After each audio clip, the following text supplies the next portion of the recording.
Okay, so step 5. Cut all the pieces out. When I cut them, it was the easiest method is to just keep them beside the pattern so that you kind of keep track of things. I find that I love gluing the pattern pieces onto the glass. It's such an easy way to know that you're cutting them correctly. I just use really inexpensive children's glue sticks. You put a little bit on, and then you just take the pattern piece and you adhere it. Sorry, this one's going to go down here. Of course, you want to make the best use of your glass so that when you're making your cuts, things make sense and you're not wasting, and you can minimize the amount of cuts that you're doing.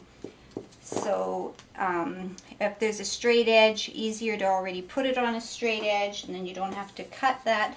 In this particular project, I am using a lot of scraps, and with small projects you'll find that you can do that. So it doesn't stick too tight too fast, so if you need to make a few adjustments, that's okay. The next thing to watch for when you're using different textures of glass, this is a water glass, which means it has waves. I want to know that the waves are going the right direction. So when you're gluing your piece on, if you want the texture that way, make sure you put your piece that way and that you don't glue them incorrectly. With this yellow glass, it's very, very textured, so you'll notice I've actually glued the pattern pieces on upside down so you can't see the numbers.